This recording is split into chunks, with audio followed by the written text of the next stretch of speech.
My name is Amber Wiggins, and I am 34 years old. On paper, I am an Army Staff Sergeant, a disciplined professional dedicated to serving my country.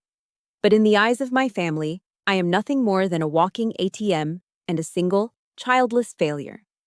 My younger sister Maya's engagement party was supposed to be a celebration, a night of joy and new beginnings. Instead, it ended with me standing frozen in the middle of a crowded, upscale Ruth's Chris steakhouse, while Maya laughed and threw a glass of red wine all over my dress blues. She pointed a manicured finger at my face, right in front of her fiancé, a proud Army Ranger, and sneered, "Stop the act, Amber. You're just a secretary who types on a computer all day. Don't embarrass Eric with those fake medals you probably bought online." My mother sat right there, witnessing the humiliation, and didn't say a single word to defend me. She simply whispered, "Amber, go change. You're upsetting your sister." They thought I would bow my head and take it, just like I always do. But they didn't know that the man Maya was trying so desperately to impress, that arrogant Ranger fiancé, had just locked eyes on something pinned to my uniform. Something hidden beneath the wine stain that would make him snap to attention and call off this wedding immediately. Let me know in the comments what state you are watching from, and please hit that subscribe button if you have ever been looked down upon by your own flesh and blood. This story is the counterattack for every forgotten child who has carried the weight of the world in silence. But before that glass of wine shattered my patience, I have to tell you about the drive that led me straight into hell. I rested my forehead against the steering wheel of my beat-up Toyota Camry. The air conditioning was blasting, hitting the back of my neck with a chill that did absolutely nothing to soothe the pounding headache behind my eyes. 36 hours. That was how long I had been awake. I had just spent the last day and a half locked inside a windowless CIF, a sensitive compartmented information facility deep in the bowels of the Pentagon. I'd been analyzing terabytes of drone surveillance data, cross-referencing intel reports, and making split-second assessments to ensure a SEAL team didn't walk into a sophisticated ambush in Syria. My eyes burned as if someone had rubbed sand in them. My stomach churned, empty except for the acid of stale black coffee that had been my only fuel. I looked down at myself. I was still wearing my Army service uniform, the dress blues. I should have changed into civilian clothes hours ago. I should be wearing jeans and a t-shirt. But a red alert had come down the pipe at the last minute, forcing me to brief a 2-star general directly before I could even think about clocking out. By the time I was dismissed, I was too exhausted to find a bathroom and change. I just wanted to go home. I wanted to stand under a hot shower until the water turned cold and then sleep for 12 hours straight. But I couldn't. Tonight was Maya's night. It was always Maya's night. I lifted my head and put the car in gear, merging onto I-95. The traffic was a nightmare, gridlocked as far as the eye could see, which was typical for a Friday afternoon in D.C. The red taillights stretched out like a river of blood ahead of me. Suddenly, the silence of the car was shattered. My phone, connected to the Bluetooth, began to buzz violently. It wasn't a phone call. It was a barrage of text messages, arriving one after another like machine gun fire. Ding. Ding. Ding. I glanced at the dashboard screen. From Mom. "Don't forget to stop by the bakery and pick up the cake. It's the one we ordered, the $200 custom one. Make sure they don't smear the icing." From Maya. "You better not be late, Amber. Eric hates people who run on civilian time. Don't embarrass me." Another one from Maya, seconds later. "Oh, and remember to transfer the deposit for the dinner to the restaurant ASAP. My card got declined again. Oops." I gripped the steering wheel so hard my knuckles turned white. 15 messages in the span of 2 minutes. Not a single one of them asked, "Hey, Amber, are you okay?" Not one of them asked, "Did you have a hard shift?" Or, "Did you get home safe?" To them, I wasn't a soldier who had just spent 36 hours ensuring national security. I wasn't a staff sergeant with a clearance level higher than most people even knew existed. I was just the pack mule. I was the mobile wallet, expected to dispense cash and favors on demand. I pulled over onto the shoulder of the highway, my hands shaking. The urge to just turn the car around was overwhelming. I could turn off my phone. I could drive back to my small, overpriced apartment in Alexandria, lock the door, and let them figure it out. I could let Maya's card stay declined. I could let them eat cake from a grocery store. But then, my father's voice echoed in my head, a recording that had been playing on a loop for 20 years. You're the big sister, Amber. You have to sacrifice. Maya is delicate. You're strong. It's your job to take care of her. That toxic mantra had been my prison cell since I was 14 years old. I thought about Jocko Willink, whose podcast I listened to religiously on my morning commutes. Discipline equals freedom. That was the code I lived by. Discipline kept me sharp when I was analyzing targets. Discipline kept me awake when everyone else was sleeping. But right now, my discipline felt less like freedom and more like a shackle. Don't blame, take ownership. That was another Jocko-ism. But who was I taking ownership for? My own life? Or the life of my 29-year-old sister who still lived like a teenager on her parents' dime? I let out a breath that shuddered in my chest. I grabbed my wallet from the passenger seat, pulled out my credit card, and punched the numbers into my phone to pay the Ruth's Chris invoice online. $3,000. Just like that. That was 2 months of rent for me. That was my entire savings from the last deployment bonus, gone in a single transaction to pay for steaks and wine I wouldn't even enjoy. Transaction approved, the screen flashed. I tossed the phone back onto the seat. I looked at myself in the rearview mirror. The dark circles under my eyes were visible even through the light layer of foundation I had applied in the Pentagon parking lot. I smoothed down the lapel of my jacket. I ran my thumb over the ribbons on my chest. The service ribbon, the marksman badge. And then, I touched the one that mattered most. The one partially hidden under the fold of my jacket so it wouldn't draw attention. The JSOC unit patch. Task Force. The world outside, the civilians in the cars crawling past me on I-95, and certainly my own family. They had no idea what the weight of these pieces of metal actually meant. To them, it was just a costume, colorful jewelry. Maya called them my participation trophies. I put the car back in drive and pressed the gas pedal, forcing the old Camry back into the flow of traffic. I wasn't driving toward a sanctuary. I was driving toward a different kind of battlefield. There would be no IEDs, no insurgent chatter to monitor, no drone feeds to watch. But there would be words. And in my family, words were sharper than shrapnel. Ruth's Chris Steakhouse was waiting, and so was hell. I just hoped my armor was thick enough to survive the night. The notification on my phone screen glowed in the dim cabin of the car. Payment successful, $3,000. $3,000. Just like that. I stared at the number, but my mind didn't stay in the present. That number was a key, unlocking a door I usually kept bolted shut. It dragged me backward, through a timeline of receipts and invoices that marked my life not by years, but by how much I had cost myself to keep my family afloat. I remember being 18 years old. Most kids my age were worrying about prom dates or college applications. I was working 3 jobs. My mornings started at 5 a.m. under the fluorescent lights of McDonald's, flipping hash browns. In the afternoons, I restocked shelves at the public library, inhaling the dust of old books. And my nights? I spent them answering calls at an answering service center until my voice went hoarse. I saved every single dime. I didn't buy clothes. I didn't go to the movies. I ate the free shift meals at McDonald's so I could hoard my paycheck. It took me 6 months to scrape together $1,500. It felt like a fortune. With shaking hands, I bought a beat-up Ford Taurus from a neighbor. It had rust on the wheel wells and smelled like stale cigarettes, but to me, it was a chariot. It was my ticket out. It was freedom.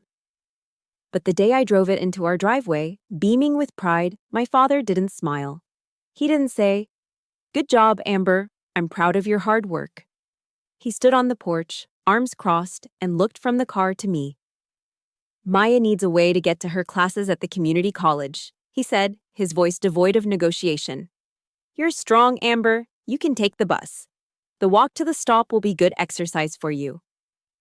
Just like that, the keys were snatched from my hand before I had even put the car in park. My freedom was transferred to Maya, who hadn't worked a day in her life. 2 weeks later, the call came at midnight. Maya had driven the Taurus into a telephone pole after a party. She was drunk. She was fine, not a scratch on her. But my car, my $1,500 of sweat and grease, was totaled. A crumpled piece of metal in a tow yard. When I got home, my parents weren't yelling at Maya for driving under the influence. They weren't lecturing her about responsibility. They turned to me, their faces twisted in disappointment. "Why did you buy such an old piece of junk, Amber?" my mother asked, shaking her head. "The brakes were obviously bad. You could have killed your sister with that death trap." That was the first lesson I learned in the Wiggins household. My assets were community property, but Maya's mistakes were my liabilities. The memories shifted, darker now. I was no longer a teenager flipping burgers. I was a recruit in boot camp. My feet were covered in blisters that had burst and bled into my socks. The cold of the Missouri winter seeped into my bones during our night marches. I was exhausted, pushed to my physical and mental limits, screaming cadence until my throat bled. In those rare, precious moments of downtime, while other recruits were reading loving letters from home filled with encouragement and care packages of cookies, I would open my envelopes. They were from my mother. But there were no words of pride. There was no, "Stay strong, honey." There were only numbers. "The electric bill went up this month because of the heat wave," she wrote in her loopy cursive. "Maya needs braces. The orthodontist says it's urgent. Your father's back is acting up again. He can't work overtime." They didn't see my enlistment as service to the nation. They didn't see the uniform. They saw me as a migrant worker who had gone off to a foreign land solely to send remittances back to the village. I wasn't a soldier. I was a breathing ATM, programmed to dispense cash whenever they pushed the button of guilt. And then there was the career. My career. Maya loved to introduce me to her friends, and especially to her boyfriends, as my sister, the secretary. "Amber works for the army," she would say with a dismissive wave of her hand, sipping her mimosa. "She does filing and answers phones. You know, administrative stuff." She conveniently ignored the 6-month deployment to Afghanistan, where I lived in a tent and ate MREs. She ignored the time I disappeared for weeks on classified ops. She ignored the faint, jagged scars on my forearm from the time a window shattered next to me during an IED blast near our convoy. Why did she do it? Why did my parents let her? Because if they acknowledged that I was a warrior, if they admitted that the black sheep was actually a wolf protecting the herd, it would shatter Maya's narrative. She needed to be the golden child, the delicate princess who needed protecting. And a princess can't shine if her sister is a badass. So, they stripped me of my armor. They reduced me to paper and staples. "Don't talk about the guns and the bombs, Amber," my dad would whisper before family gatherings. "It upsets your mother. It scares Maya. Just say you work in an office. Keep the peace." Keep the peace. That was code for, let us lie about you so we feel better about ourselves. But the climax of this twisted tragedy happened just last month. It was 2 a.m. on a Tuesday. My phone rang, jarring me out of a deep sleep. It was Maya. She was hysterical, sobbing so hard I could barely understand her. "They locked it, Amber. They locked the card," she screamed. "The venue needs the deposit by morning or they're giving our date to someone else. Eric will leave me. He'll leave me if I can't plan a simple wedding." "Do you want me to die alone? Is that what you want?" She wielded fear and guilt like a master swordsman. She knew exactly where to strike. And I, the fool, the trained soldier who could spot a terrorist threat from a drone feed but couldn't spot a manipulation right in front of my face, caved. I logged into my TSP, my thrift savings plan, my government retirement fund. I requested a hardship withdrawal. I took the tax penalty. I took the hit to my future. I transferred $10,000 to her account at 3 a.m. "Thank you, thank you, thank you," she had cried, hanging up the moment the transfer cleared. The next morning, I scrolled through Instagram while drinking my bitter coffee. There was a new post from Maya, a picture of her and Eric, beaming, holding hands in front of the wedding venue. The caption read, "So blessed. We got the venue of our dreams.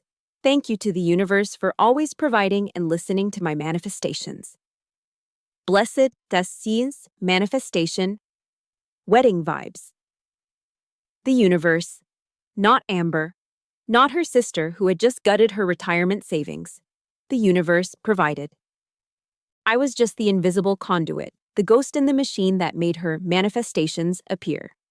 I sat there in my car on the side of I-95, the engine idling, looking at that payment successful screen again. The anger that had been simmering in my gut for years began to boil. It was a thick, hot sludge in my veins. They had taken my first car. They had taken my paycheck. They had taken my identity. And now they were taking my dignity. I swiped the notification away. If you are listening to this and you feel a tightness in your chest because this sounds too familiar, I need you to hit that like button right now. And in the comments, I want you to type just one word: respect.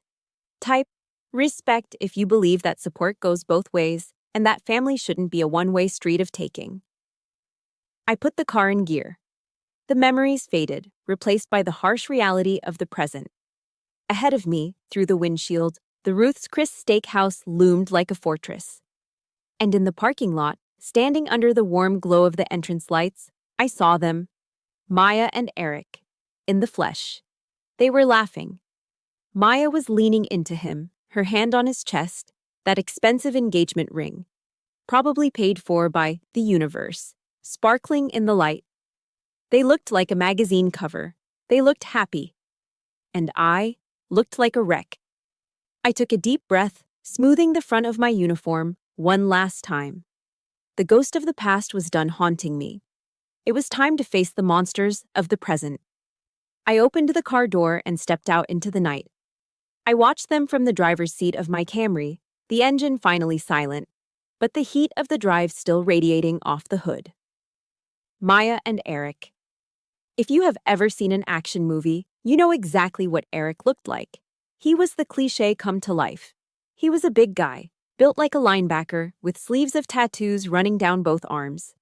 Even for a nice dinner at a steakhouse, he was wearing a tight tactical t-shirt with a Punisher skull on the chest, stretched to the limit over his biceps to make sure everyone within a 5-mile radius knew he worked out. Eric was an Army Ranger. I respected the tab. I respected the training. You don't get through Ranger school by being soft. But there is a difference between being a soldier and being a showboat. And Eric straddled that line aggressively. The problem wasn't his service. The problem was what he believed about mine. Because of Maya, Eric didn't see me as a fellow NCO. He didn't see me as a peer. In his mind, I was a sad, middle-aged woman who pushed papers in a temperature-controlled office in D.C., collecting a government paycheck while real men like him did the heavy lifting. He thought my salary was a waste of taxpayer money.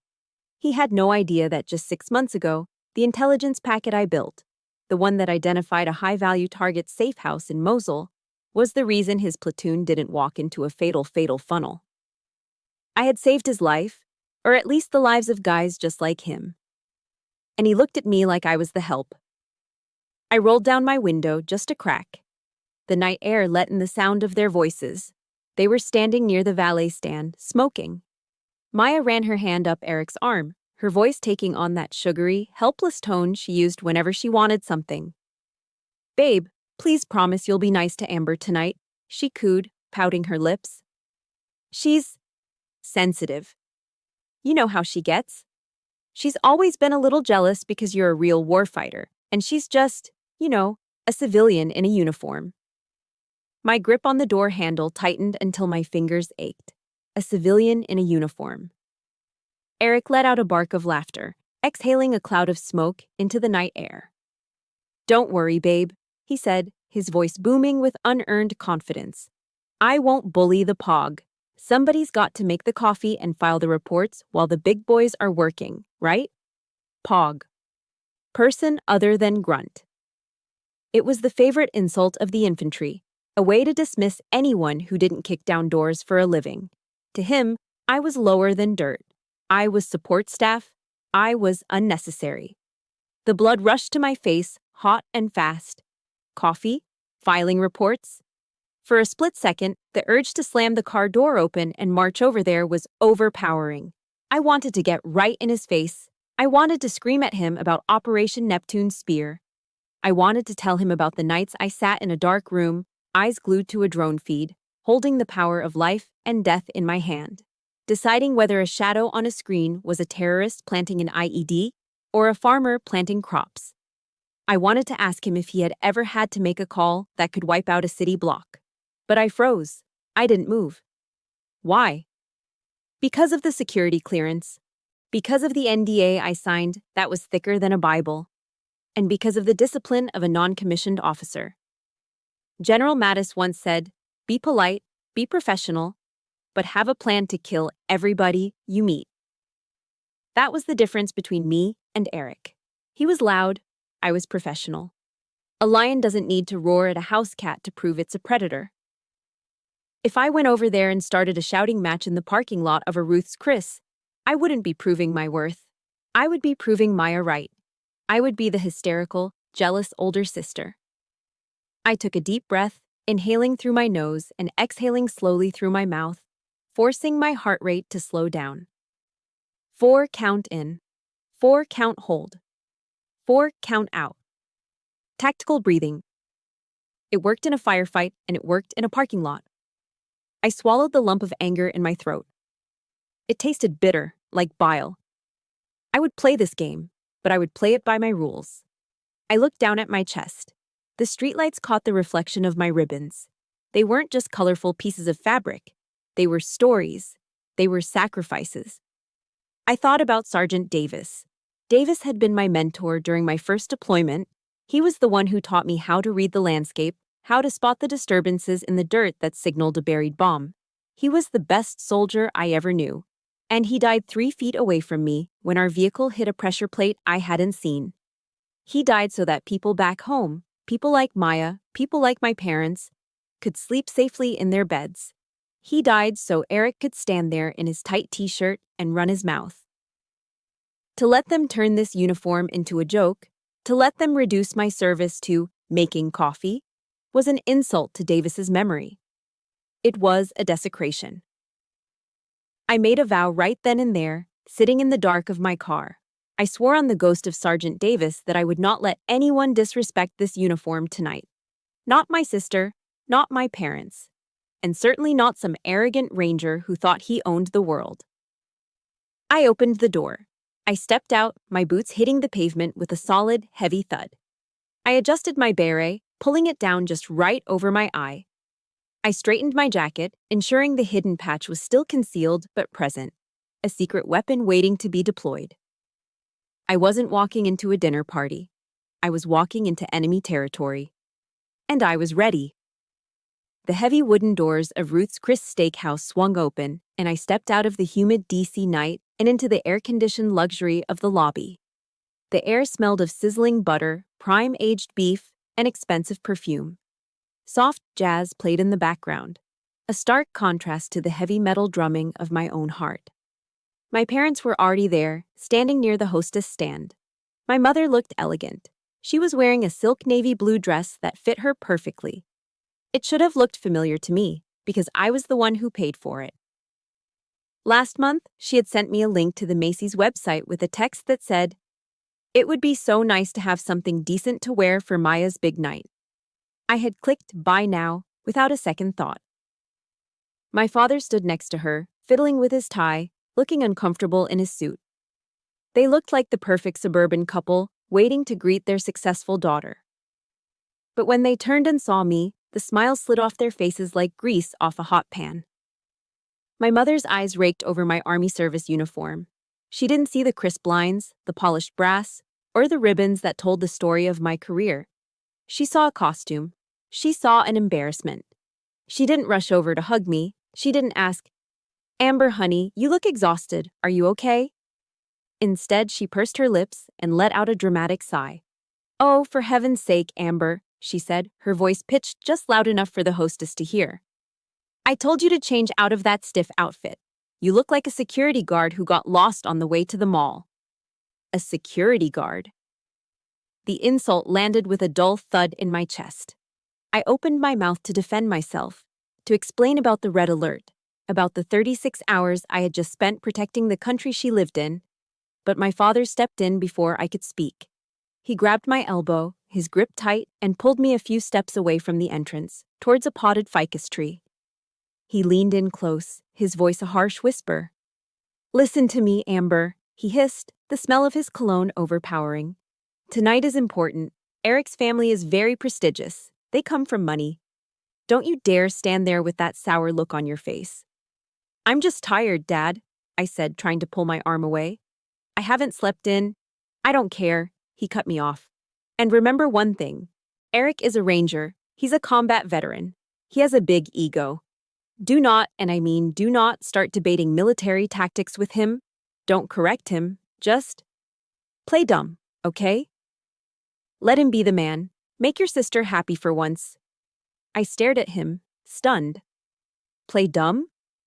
He was asking a staff sergeant, a senior intelligence analyst who briefed generals on national security threats, to pretend to be an idiot so that her sister's fiancé wouldn't feel threatened. He wanted me to dim my light so Eric's fragile ego could shine. Dad, I'm not going to lie about who I am, I said quietly. It's not lying, it's being polite, he snapped, releasing my arm. Now, put a smile on. They're seating us. We were led through the dining room to a semi-private area in the back. The table was set beautifully with crisp white linens and sparkling crystal glasses. Maya was already seated in the center, radiating triumph. She looked like a queen holding court. Eric was right next to her, his arm draped possessively over the back of her chair, looking every bit the conquering hero. My parents took the seats directly across from them, beaming with pride. And me? The hostess led me to the very end of the long rectangular table.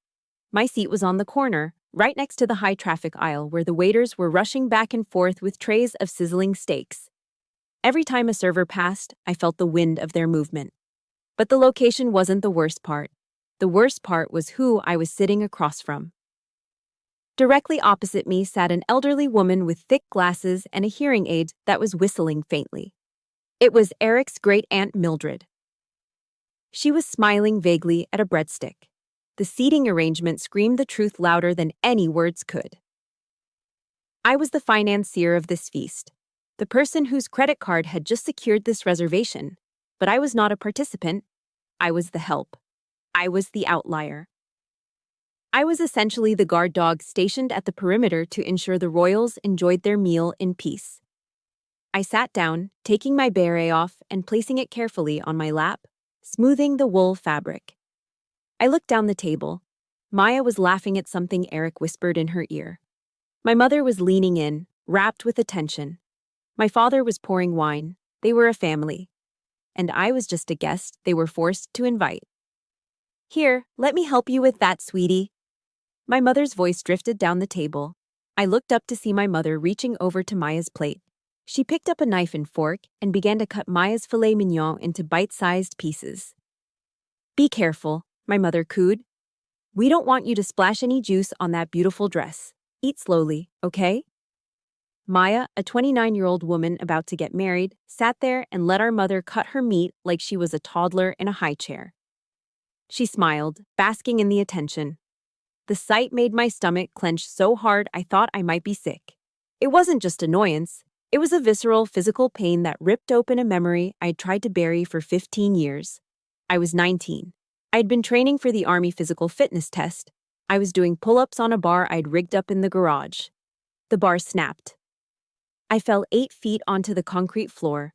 I heard the crack before I felt the pain. My left arm was broken, the bone pressing angrily against the skin. I had stumbled into the kitchen, cradling my arm, tears streaming down my face, white-hot agony shooting through my shoulder. Mom, I had gasped. I think I broke my arm. My mother had been on the phone with one of her friends. She didn't hang up. She covered the mouthpiece with her hand and looked at me with annoyance, not concern. Oh, Amber, honestly, she had sighed. You're always acting like such a tomboy, jumping around like a monkey. This is what happens when you act like a boy. Mom, it hurts, I had sobbed. I need to go to the ER. Well, I can't take you right now, she had said, uncovering the phone to resume her gossip. Maya has her dance recital in an hour and I have to do her hair. You're a big girl. You're tough. Take the bus to the hospital and don't get blood on the carpet. I had walked 4 blocks to the bus stop, cradling my broken arm, alone. And now, Here she was, 15 years later, terrified that a drop of steak juice might ruin Maya's dress, while the daughter she sent to the hospital alone sat ignored at the end of the table. There is a saying, the axe forgets, but the tree remembers. My mother was the axe. She had swung and chopped at me so many times she probably didn't even remember the blows, but I was the tree. I bore every scar in the rings of my soul. I reached for my water glass. My hand was steady, soldier's discipline, but inside I was shaking. I took a long sip of ice water, trying to wash down the bitter taste of resentment that was rising in my throat. I didn't cry. I wouldn't give them the satisfaction. Crying was a luxury for people who had someone to comfort them. I had learned a long time ago that my tears were invisible to this family. I set the glass down. The condensation was cold against my fingertips. I took a breath. I was Amber Wiggins. I was a staff sergeant. I had survived war zones. I could survive a dinner. But as I looked up, I saw Eric leaning forward, a malicious glint in his eyes. He raised his wine glass, looking down the table directly at me. The silence was over. The attack was about to begin. The waiter arrived, placing a plate in front of me with a theatrical flourish. "Caution, madam," he warned. "The plate is 500 degrees." A thick ribeye steak sizzled violently in a pool of melted butter, the sound aggressive and loud, mirroring the boiling rage inside my chest. Around the table, everyone else was served. Expensive bottles of Cabernet Sauvignon were uncorked, the dark red liquid flowing into crystal glasses. Maya stood up, tapping her fork against her wine glass. Clink, clink, clink. The table quieted down. Maya smoothed her dress, making sure the light caught the massive diamond on her left hand, a diamond that I strongly suspected was purchased with the hardship withdrawal from my retirement fund. "I just want to say a few words," Maya began, her voice trembling with practiced emotion. "Thank you all for coming tonight. It means the world to Eric and me." She paused for dramatic effect, her eyes scanning the table before landing on me with a pitying smile. "And a special thank you to my big sister, Amber." My heart jumped a beat. For a split second, a foolish, childlike hope flared in my chest. Maybe she's going to acknowledge me. Maybe she's going to say thank you for the money. "Amber," she continued, "I know how hard it was for you to come here tonight. I know how busy you are with your office work, and I know how much you hate parties and being around people. So thank you for making the sacrifice to leave your little bubble for us." A ripple of polite, condescending laughter went around the table. The hope in my chest died instantly, strangled by her words. It wasn't a thank you. It was a backhanded compliment, a verbal slap disguised as a caress. In 3 sentences, she had managed to belittle my career as office work and paint me as an antisocial hermit who hated fun. I forced a tight, polite smile, gripping my napkin under the table until my knuckles turned white. "You're welcome, Maya," I murmured. Eric, emboldened by the laughter and perhaps the 2 scotches he'd had at the bar, leaned forward. His eyes were glassy, swimming with arrogance. "Yeah, Amber," he boomed, his voice carrying across the restaurant. "Maya tells me you work in HR or something? Personnel files? That must be thrilling." He chuckled, looking around the table to ensure he had an audience. His cousins and friends snickered. "It's intelligence analysis, actually," I said, my voice steady but quiet. Right, Intel. You guys stare at spreadsheets all day." Eric waved his hand dismissively. "Let me ask you a serious question, though. Since you're wearing the uniform and all, do you actually know how to shoot a gun? Or are you only qualified on the stapler?" The table erupted. "Watch out, Eric!" one of his groomsmen shouted from the other end of the table. "She might give you a nasty paper cut. That's a kill shot in the admin world." "Death by PowerPoint," another one yelled. They were howling now, wiping tears from their eyes. I sat there, frozen. The heat from my sizzling steak plate was nothing compared to the heat rising in my face. It wasn't just embarrassment. It was the feeling of being stripped naked and whipped in the town square while the villagers cheered. I looked across the table at my parents. "Help me," my eyes pleaded. "Dad, you know the truth. You saw my qualification scores." "Mom," You drove me to karate practice for 6 years until I got my black belt. You know I can take care of myself. Tell them. My father met my gaze. For a second, I saw a flicker of discomfort. But then, he looked at Eric, the ranger, the son-in-law he had always wanted. And he made his choice. He laughed. "Oh, Eric, stop teasing her," my father said, raising his glass in a toast to Eric's father. "Amber is a lover, not a fighter. She's gentle. She doesn't know anything about guns or combat.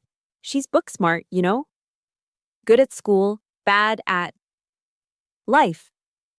My mother nodded in agreement, sipping her wine. "Amber hates violence. She gets squeamish if she sees a spider." They denied me.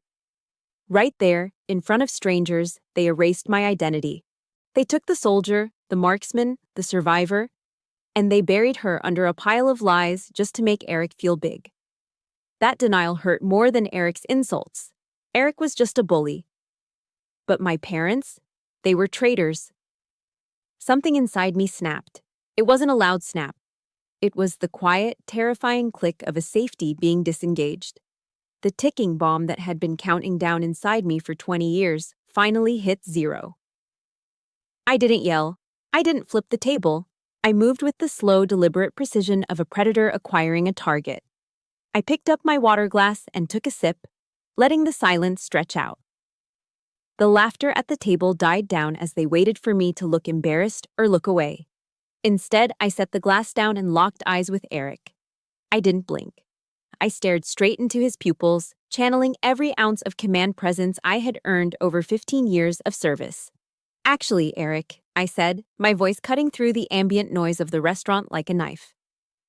It wasn't loud, but it was projected perfectly. "I don't work in HR, and regarding your question about shooting..." I leaned forward slightly, just enough to intrude on his personal space from across the table.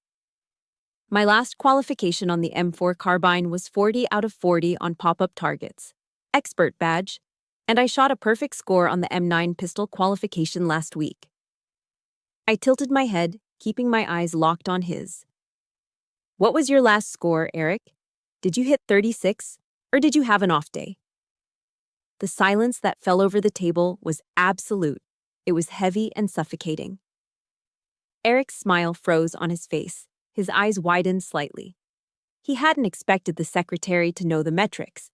He hadn't expected the book-smart girl to have a shooter's gaze. 40 out of 40 is a perfect score. It's rare, even for infantry, even for rangers on a bad day. It requires not just skill, but ice-cold nerves. For a moment, nobody moved. The only sound was the whistling of Aunt Mildred's hearing aid. Then Maya gasped. She glared at me, her face flushing red with indignation. "Amber," she hissed, her voice vibrating with shock. "What are you doing? Why are you being so rude?" I sat back in my chair, picking up my fork and knife. My heart was pounding, adrenaline flooding my system like a drug.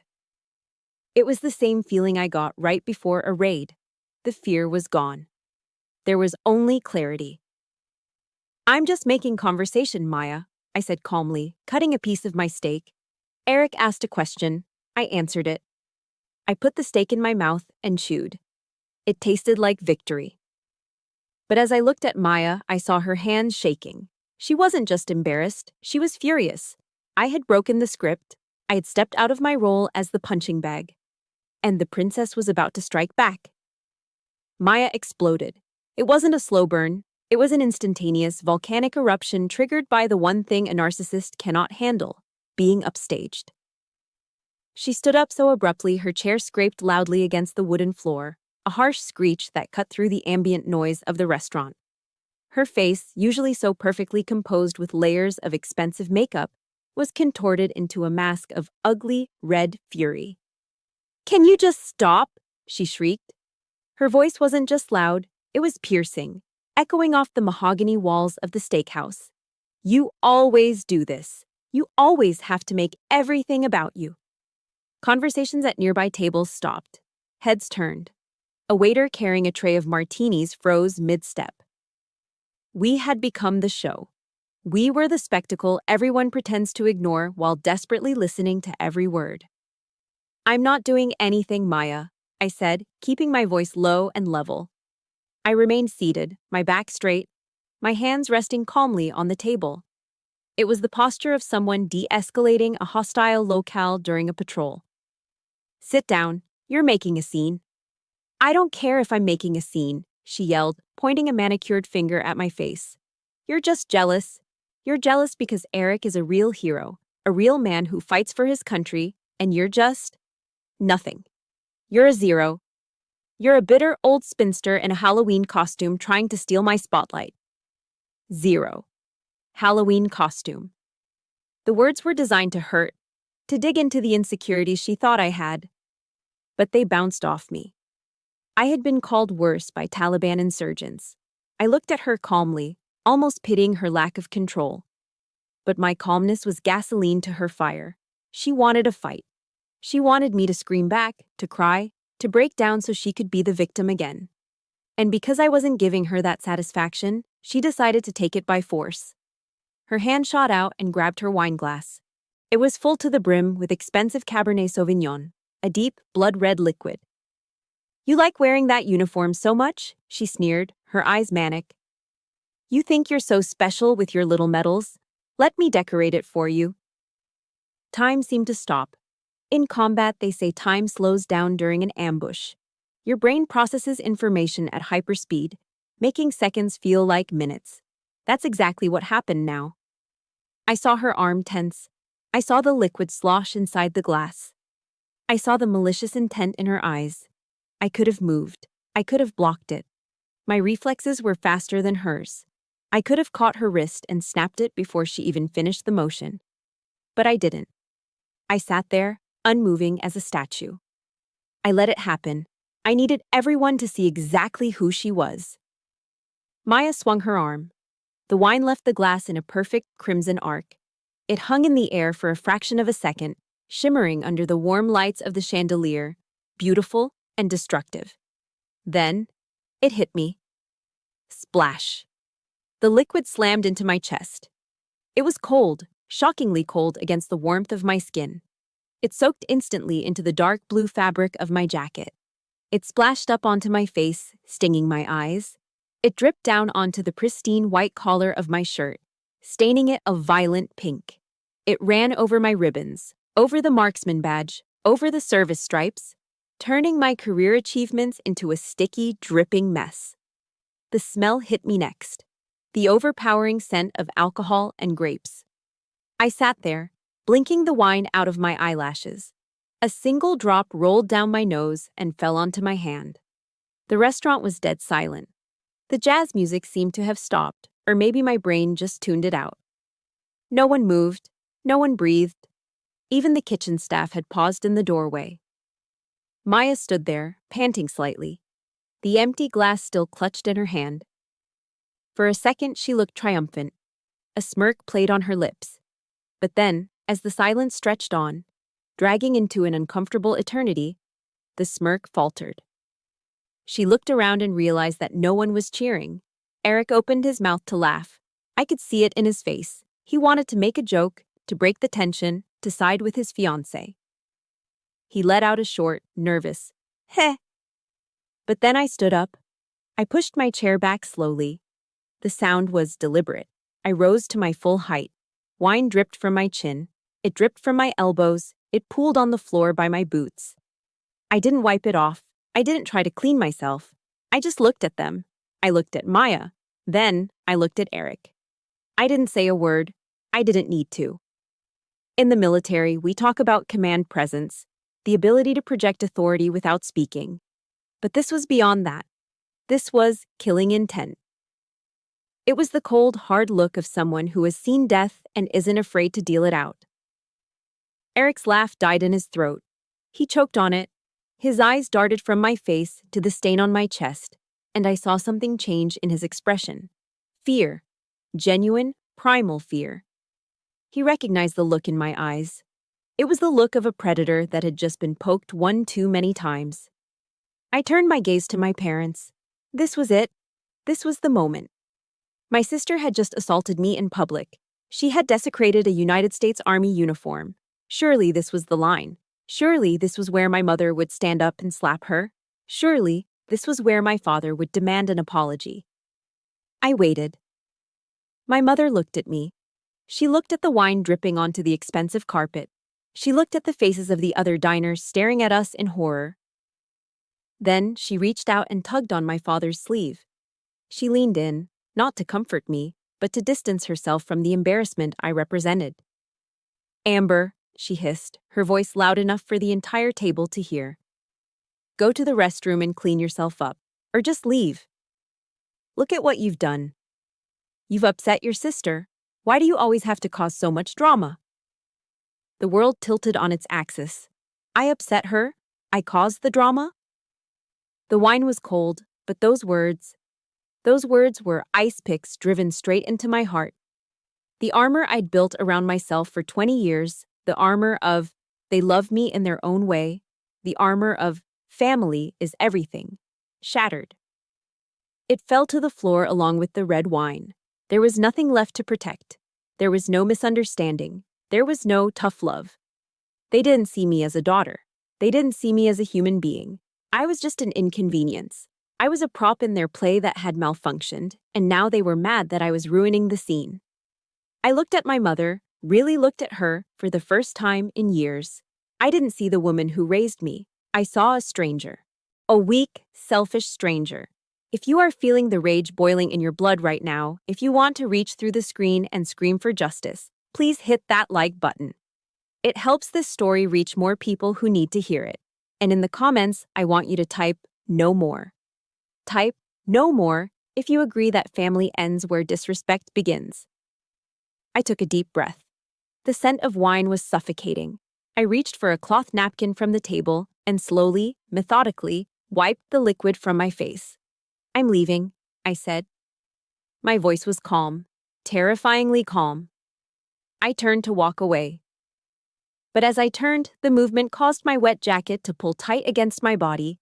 The lapel, heavy with wine, flopped open. And for the first time that night, the hidden patch on my uniform was exposed to the light. Eric's eyes, wide with panic, dropped to my chest.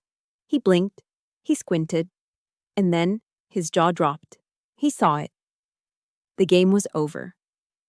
I stood there, the wine drying sticky and cold on my skin, watching Eric's face. I had expected him to laugh. I had expected him to make another joke about death by PowerPoint. I was already calculating the quickest route to the exit, ready to leave this toxic wasteland behind forever. But Eric didn't laugh. He stood up. He didn't stand up like a drunk man at a bar. He stood up slowly, rigidly, his eyes locked onto my chest. Specifically, they were locked onto the small subdued patch that had been revealed when the wine weighed down my lapel. It was a patch most civilians wouldn't recognize. It wasn't flashy. It didn't have a screaming eagle or a lightning bolt. It was simple. But in the community of special operations, that simplicity screamed louder than any shout. It was the unit patch for the Joint Special Operations Command, JSOC, the task force. Eric blinked, once, twice, as if trying to clear a hallucination. He took a step closer, ignoring Maya, who was tugging at his arm. The arrogance that had coated him all night like cheap cologne evaporated instantly. In its place was something else entirely. Recognition. And fear. He wasn't looking at me like a secretary anymore. He was looking at me the way a private looks at a minefield he just realized he was standing in. "That," Eric stammered, his finger pointing tremulously at my shoulder. "That's a task force patch. You're with the unit." His voice was barely a whisper, but in the silence of the restaurant, it carried. He looked up at my face, searching for confirmation. "You're a targeter. You're the ones who build the packages." Before I could answer, Maya jumped in. She let out a nervous, shrill laugh, sensing that she was losing control of the narrative. "Oh my God, Eric, stop it!" she cried, rolling her eyes. "What are you talking about? It's fake. She probably bought it on eBay or at a surplus store to look cool. She's just trying to trick you." Eric whipped his head around to face her. The movement was so violent, it made Maya flinch. "Shut up!" he roared. The entire restaurant gasped. My parents looked like they had been slapped. Maya froze, her mouth hanging open. This was her fiancé, her lapdog, her hero, and he had just barked at her like a drill sergeant. You don't know what the hell you're talking about, Maya, Eric continued, his face flushed. You don't buy these on eBay. This is a Tier 1 asset patch. Wearing this if you didn't earn it isn't just a lie, it's stolen valor. It's a federal crime. Nobody, and I mean nobody, would be stupid enough to wear that in a room full of military unless they were the real deal. He turned back to me, ignoring Maya's shocked whimpers. He swallowed hard. I could see the gears turning in his head. He was doing the math. The office work, the long hours, the vague descriptions of my job, the security clearance I couldn't talk about. It all clicked. He realized that while he was kicking down doors, I was the one telling him which doors to kick. He realized that the secretary he had been mocking all night was likely the reason he was still alive to mock anyone.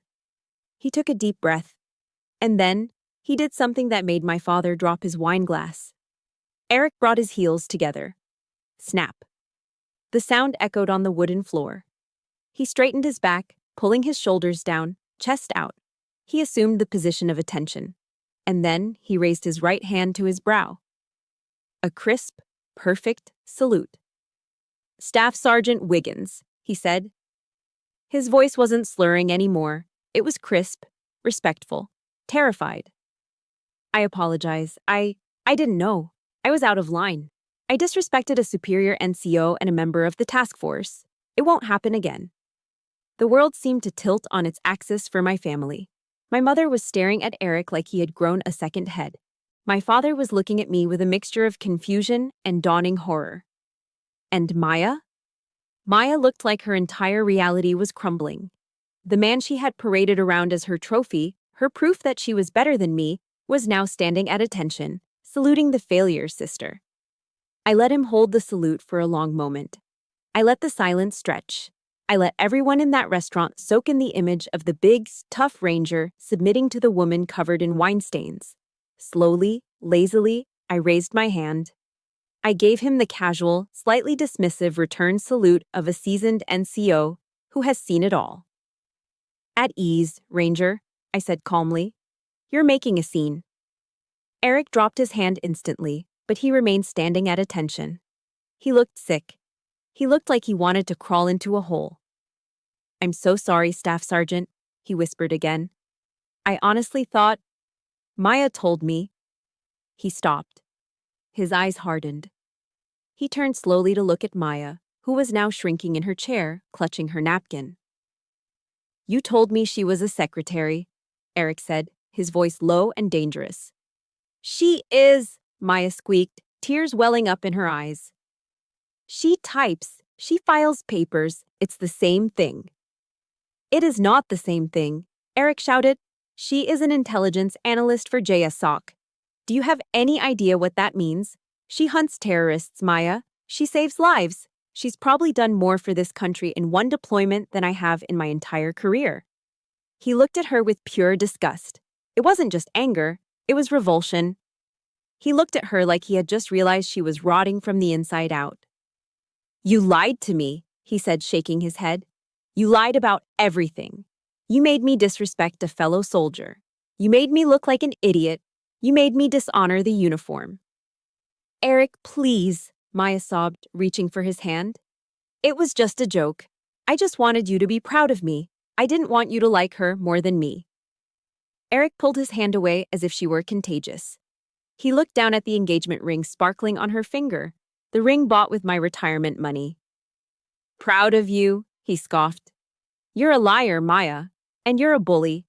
I can't be with someone who treats their own family like this, and I definitely can't be with someone who disrespects the flag I fight for. He reached into his pocket and pulled out his car keys. The wedding is off, he said flatly. Maya let out a scream that sounded like a wounded animal. No, Eric, you can't. The venue, the guests, my life. You should have thought about that before you threw wine on a staff sergeant, Eric said. He looked at me one last time, nodded respectfully, and then turned on his heel. He walked out of the restaurant without looking back. I stood there, feeling the adrenaline begin to fade, replaced by a strange, hollow calm. I looked at the wreckage of the dinner party. My mother was gasping for air. My father was pale. Maya was sobbing into the tablecloth. It was over. The lie was dead. And I was the last one standing. Chaos erupted the moment the front door swung shut behind Eric. It was like watching a dam break. Maya let out a wail that was part scream, part sob, and collapsed back into her chair, knocking over a half-full glass of water. She was hysterical, clawing at the tablecloth as if she could physically drag Eric back into the room by sheer force of will. "He's gone! He's really gone!" she shrieked, her makeup running in black streaks down her face. "You ruined it! You ruined everything!" My parents were in a state of total panic. My father was looking at the door, then at Maya, then at me, his face pale and sweating. He looked like a man who had just watched his retirement plan walk out on two legs. But it was my mother who moved first. She didn't rush to comfort her sobbing daughter. She rushed at me. She grabbed my arm, her fingers digging into the wet fabric of my uniform. Her eyes were wild, filled with a frantic, selfish desperation. "Amber," she hissed, shaking my arm. "What have you done? Are you insane? You just destroyed your sister's happiness. You chased him away. Run after him, right now. Run after him and tell him it was a misunderstanding. Tell him you're sorry." I looked down at her hand clutching my arm. Then I looked up at her face. For 34 years, I'd looked at this woman and seen authority. I'd seen the matriarch I needed to please. I had seen the gatekeeper of the love I so desperately craved. But now? Now, I looked at her, and I saw a stranger. I saw a small, petty woman who cared more about saving face in front of a wealthy family than she did about her own daughter's dignity. She didn't care that I was covered in wine. She didn't care that I had been insulted. She only cared that the boat had been rocked. "Let go of me," I said. My voice was quiet, but it had the weight of a tank. My mother flinched and pulled her hand back as if she had been burned. "Amber, please," my father stammered, stepping forward. "We can fix this. Just go apologize. Eric is a reasonable man. We can smooth this over." "Smooth it over?" I laughed, a short, dry sound. "There is no smoothing this over, Dad. The bridge is burned, and I'm the one who lit the match." I reached into the pocket of my sodden jacket and pulled out my wallet. My fingers brushed against the leather, finding the folded piece of paper I'd printed out earlier that day. It was the receipt for the online payment I had made in the car. $3,000. I pulled it out and smoothed it flat on the table, right next to Maya's sobbing face. "Here," I said. "I paid for the dinner. The wine, the steaks, the cake. It's all covered." My father blinked, confused. "What? Why are you giving me this?" "Consider it a parting gift," I said, looking him dead in the eye. "Or better yet, consider it funeral costs." "Funeral costs," he whispered. "Who died?" "This relationship," I said. "Us. Being a family. It's dead. I'm burying it right here, right now." The silence that followed was heavier than the silence after the wine throw. Maya stopped crying for a second, looking up at me with puffy eyes. My mother's mouth opened and closed like a fish out of water. "Amber, don't be dramatic," my mother scoffed, trying to regain her footing. "You're just upset. You'll calm down and we'll talk about this tomorrow." "No," I said, shaking my head slowly. "We won't. I'm not coming over for Christmas. I'm not coming for birthdays. I'm not answering your calls when the rent is due or when Maya needs a new purse. I'm done." I adjusted my beret, pulling it down tight. I squared my shoulders. "I'm going to find my own life," I told them. "A life where I'm not an ATM. A life where I'm not a punching bag. A life without you." "You can't just leave," Maya screamed, finding her voice again. "You owe me. You ruined my wedding." "I didn't ruin your wedding, Maya," I said, looking down at her one last time. "You did. You built a relationship on lies and it collapsed. That's on you. Jocko says, take ownership. Try it sometime." I turned my back on them. "Amber, come back here," my father shouted. "Amber!" I started walking. I walked past the staring diners. I walked past the stunned hostess. I walked towards the heavy wooden doors. Behind me, the sounds of my family, the weeping, the shouting, the blaming, began to fade. With every step I took, the noise grew fainter. It was like tuning a radio dial away from static and finding a clear signal. My boots felt lighter. My chest felt lighter. For 20 years, I'd been carrying a 50-pound rucksack filled with their expectations, their debts, and their emotional baggage. I had marched through mud and fire for them, thinking that if I just carried it long enough, they would love me. But now I had dropped the pack. I had cut the straps and let it fall. I pushed open the doors of the restaurant and stepped out into the night. The DC air hit me. It wasn't fresh. It smelled of exhaust fumes, wet asphalt, and the humidity of the Potomac. But to me, in that moment, it was the sweetest perfume I had ever smelled. It smelled of autonomy. It smelled of peace. It smelled of freedom. I walked to my car, the old Toyota Camry that had been my sanctuary and my prison. I unlocked the door and slid into the driver's seat. I looked at myself in the rearview mirror. My face was streaked with dried wine. My uniform was a mess. But my eyes were clear. The exhaustion was still there, but the despair was gone. I pulled my phone out of my pocket. The screen lit up with notifications. 5 missed calls from Mom. 3 texts from Dad. A string of hateful messages from Maya. I didn't read them. I didn't listen to the voicemails. I opened my contacts list. I scrolled to Mom. My thumb hovered over the name for a fraction of a second. A tiny instinctive part of me, the little girl who just wanted her mother to hug her when she broke her arm, hesitated. But then I remembered the look on her face when she told me to clean myself up because I was embarrassing her. I pressed the button. Block caller. I scrolled to Dad. Block caller. I scrolled to Maya. Block caller. The screen went dark. It was done. The cord was cut. There was no going back. I put the key in the ignition and turned it. The engine roared to life, a steady, reliable hum. I put the car in drive and pulled out of the parking lot, leaving Ruth's Chris Steakhouse, leaving the wreckage of the engagement party, and leaving the Wiggins family behind in the rearview mirror. I merged onto the highway, heading home. Not to the home where I was a daughter or a sister, but to the home where I was just Amber. And for the first time in my life, that was enough. 1 year later. They say karma has no deadline, but in the case of the Wiggins family, it arrived with the speed and efficiency of a drone strike. When I cut the cord, I didn't just stop sending money. I removed the structural support beam that had been holding up their entire house of cards. And without me there to shore up the foundation, the collapse was spectacular. It started with Maya.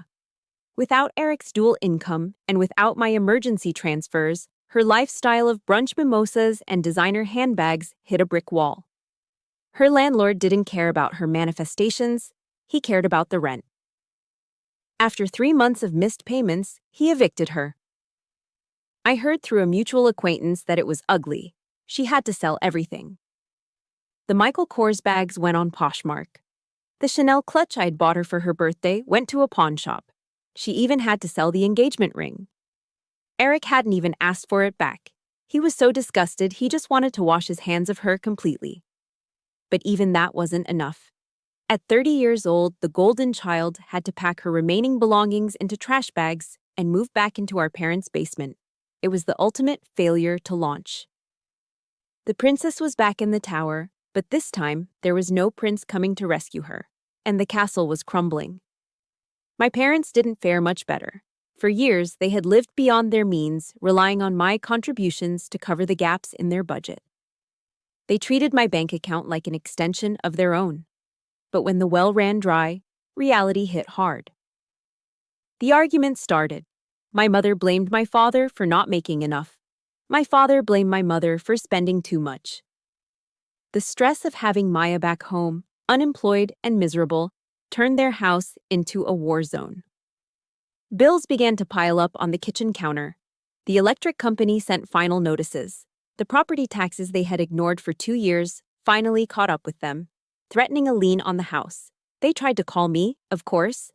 For the first few months, my phone would light up with calls from unknown numbers or from Google Voice accounts they created to bypass my block. Voicemails filled up with a mix of guilt-tripping sobs and angry demands. Amber, pick up. We're family. Your sister needs help. How can you be so cruel? We raised you better than this. I never answered. I never listened past the first 3 seconds. I deleted them with the same detached professionalism I used to delete spam emails. They were finally experiencing the financial anxiety I'd carried for them for a decade. They were learning, the hard way, that the useless daughter was actually the only reason they hadn't drowned years ago.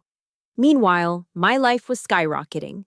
It turns out when you aren't hemorrhaging thousands of dollars a month to support ungrateful relatives, you can build a pretty incredible life.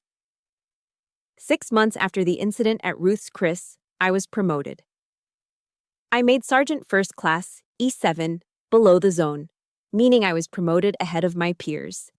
It was a huge achievement. My commanders cited my unwavering focus and leadership under pressure. They had no idea that my newfound focus came from finally cutting out the noise in my personal life. I used the money that used to go to Maya's credit card bills to invest in myself. I bought a condo in Alexandria. It wasn't huge, but it was mine. It had floor-to-ceiling windows overlooking the Potomac River. Every morning, I drank my coffee. Good coffee, not the cheap stuff. Watching the sunrise over the water in a home that was quiet, clean, and paid for by my own hard work. I started taking care of myself. I joined a yoga studio. I started traveling on my leave days, not to visit family, but to see places I actually wanted to see. Paris, Tokyo, Rome. And I started dating. Real dating. I met Mark, an army surgeon, a major with kind eyes and a quiet strength. He didn't need me to shrink so he could feel big. He respected my rank, he respected my job, and most importantly, he respected me. When I told him about my family, he didn't tell me to forgive and forget. He held my hand and said, "You did the right thing." It was a Tuesday evening when the past and present finally collided. I was at Whole Foods, picking up ingredients for dinner. I was wearing my Lululemon leggings and a fitted gym tank, feeling strong after a good workout. I looked healthy. My skin was glowing. The dark circles under my eyes were gone. I pushed my cart towards the checkout lanes. The store was busy, lines stretching back into the aisles. I scanned for the shortest one. Lane 4. I steered my cart over and started unloading my groceries. Organic vegetables, a nice bottle of wine, fresh salmon. "Did you find everything okay today?" the cashier asked, her voice dull and robotic. I looked up to answer. And I froze. It was Maya. She was wearing a green apron that was slightly stained. Her hair, usually perfectly blow-dried, was pulled back in a messy, frizzy ponytail. She wasn't wearing any makeup. Her face looked pale and puffy. Lines of exhaustion etched around her mouth. She looked 10 years older than the last time I saw her. She was scanning a bag of kale, her eyes fixed on the scanner. She hadn't looked at me yet. Beep. Beep. Then, she reached for the bottle of wine. Her hand paused. She must have recognized the watch on my wrist, a Tag Heuer I had bought myself as a promotion gift. Slowly, she lifted her head. Our eyes met. For a second, the noise of the grocery store faded away. I saw the shock register in her eyes. Then came the shame. Her face flushed a deep, blotchy crimson. She looked at me, strong, successful, happy. And then she looked down at her stained apron. Her lips parted. I could see her throat working, as if she wanted to say my name, as if she wanted to say, "Amber, help me." But she didn't. The shame was too heavy. She looked back down at the scanner, her hands trembling as she passed the wine bottle over the laser. Beep. I didn't say anything either. I didn't smirk. I didn't feel a surge of malicious glee. I just felt nothing. A profound, peaceful indifference. She wasn't my sister anymore. She was just a cashier having a bad day. I tapped my card on the reader. "Receipt in the bag," she mumbled, not making eye contact. "Thanks," I said. I took my bags. I walked away. I didn't look back. I walked out of the automatic doors into the crisp evening air, leaving Maya Wiggins in lane 4, trapped in the life she had built for herself. We were strangers now. and that was the happiest ending I could have asked for. 5 years later. The auditorium was filled with the murmur of voices and the rustle of uniforms.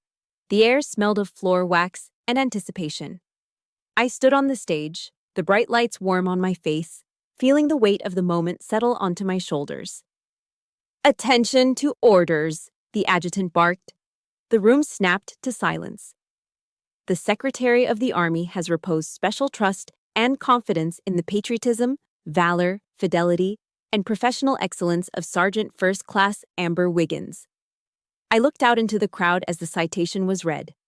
In the front row, there were 3 empty seats. My parents weren't there. Maya wasn't there. 5 years ago, those empty seats would have been gaping wounds in my heart. They would have been proof of my unworthiness. But today, looking at them, I didn't feel pain. I felt peace, because the seats next to them weren't empty. Sitting in the front row, looking handsome in his dress uniform, was Mark, my husband. He was beaming, holding his phone up to record the moment, looking at me with such unadulterated pride that it made my chest tight. Next to him were my boys from the unit. Tough, bearded operators who hated wearing dress uniforms but had polished their boots and put on ties just for me. They were the ones who had checked on me when I was sick. They were the ones who had helped me move into my condo. They were the ones who knew my coffee order and my darkest fears. And sitting next to them, clapping harder than anyone, was Eric. Yes, Eric. After that night at Ruth's Chris, after he walked away from Maya, he reached out to me. Not to beg for forgiveness, but to earn it. He had grown up. He had deployed 3 more times. He had become a quiet professional. He wasn't my brother-in-law, but he had become my brother-in-arms. Promoted to the rank of Master Sergeant, Mark and Eric stepped onto the stage. With steady hands, they removed the old rank from my shoulders and pinned on the new ones. 3 chevrons up, 3 rockers down. Master Sergeant, the rank of a leader. The rank of someone who has mastered their craft. As the applause washed over me, I realized something profound. There is a saying that people often misuse: blood is thicker than water. But the original biblical meaning is quite different. The blood of the covenant is thicker than the water of the womb. The bonds you choose, the bonds forged in fire and shared values, are stronger than the accidents of birth. Looking at Mark, at Eric, at my team, I knew I had found my true family. Later that afternoon, back in my office, I found a letter waiting on my desk. The handwriting on the envelope was familiar, though it was neater than I remembered. It was from Maya.